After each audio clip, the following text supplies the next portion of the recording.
ताई, रुशाली का फोन आया था लंदन से। रौनक को लेकर काफी टेंस है वो, लेकिन इशू ये है कि लंदन वाली प्रॉब्लम पूरी तरह से सॉर्ट आउट नहीं हुई है, इसलिए वो यहाँ आ भी नहीं सकती। काफी हेल्पलेस फील कर रही थी।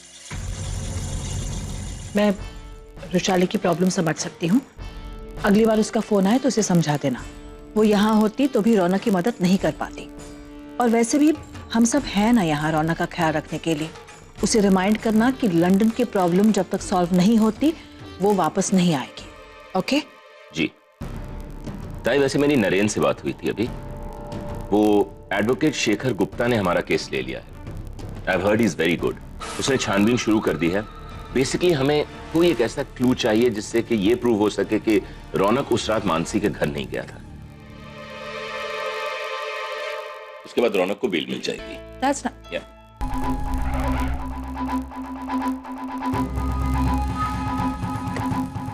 Welcome, ma'am. It's a pleasure to have you here. Thank you.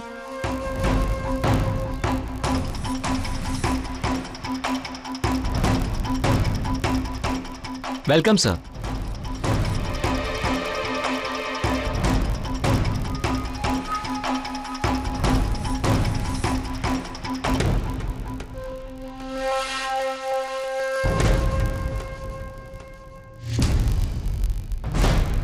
Security, अभी अभी कोई व्हाइट कलर की गाड़ी होटल के अंदर एंटर हुई है? आई एम सॉरी सर, पिछले 5 मिनट में 4-5 व्हाइट गाड़ियां कंपाउंड में आ चुकी हैं। ठीक है, मैं नंबर बता देता हूँ। हाँ, MH02 FF 7196। 1 minute sir, 1 minute. हाँ सर, ये गाड़ी अभी अभी कंपाउंड में आ चुकी है। हाँ, सी विंग की तरफ गई है। ओके, चलो।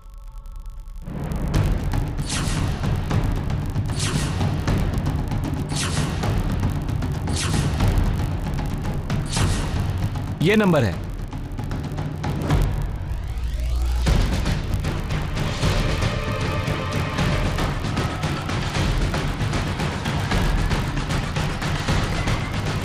Hands up.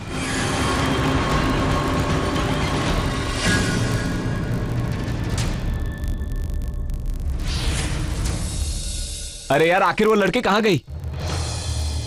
जल्दी से ढूंढो उसे। अगर वो लड़की नहीं मिली ना तो ऋषभ सर हम सबकी जान ले लेंगे। जाओ जल्दी ढूंढो। गार्ड, तुम जाके बी विंग में देखो। जाओ जल्दी। जी सर।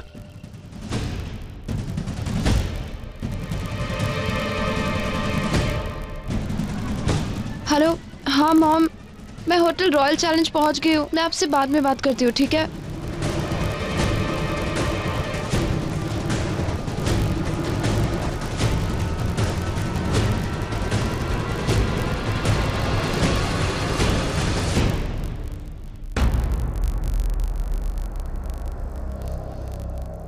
कैसे ढूंढे उस लड़की को? हमने उसे देखा तक नहीं है। ऋषभ सर ने उसका डिस्क्रिप्शन नहीं दिया। अब उनसे पूछेंगे, वो गुस्सा होंगे। अच्छा होता गाड़ी में पकड़ लिया होता उसे।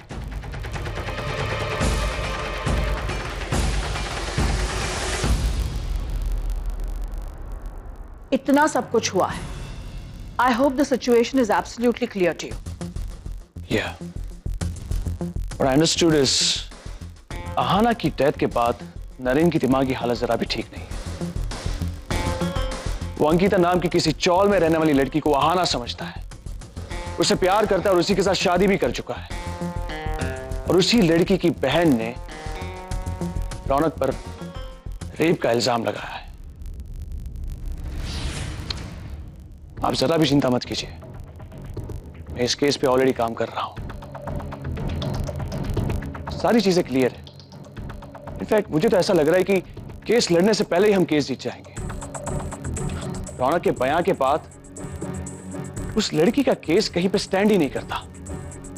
He's absolutely innocent. एग्जैक्टली। रौनक असलियत में तो छोड़ो, सपने में भी ऐसी घिनौनी हरकत नहीं कर सकता।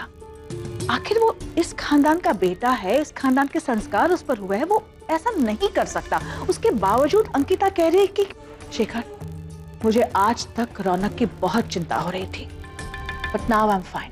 तुम्हारे जैसा काबिल वकील उसका केस लड़ रहा है, तुम उसे जरूर घर वापस ले आओगे। वैसे मुझे बताओ, तुमने ऐसे कॉम्प्लिकेटेड केसेस हैंडल किए होंगे ना आज तक? हाँ, लेकिन इस केस में कोई कॉम्प्लिकेशंस ही नहीं, सारी चीजें क्लियर है।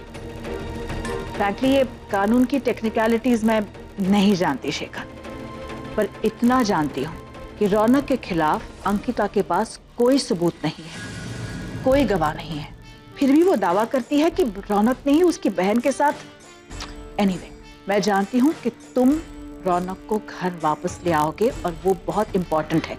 And one more thing Shekhar, जैसे ही रौनक घर आता है तुम अंकिता और उसकी बहन मानसी पर मानहानि का दावा ठोकोगे।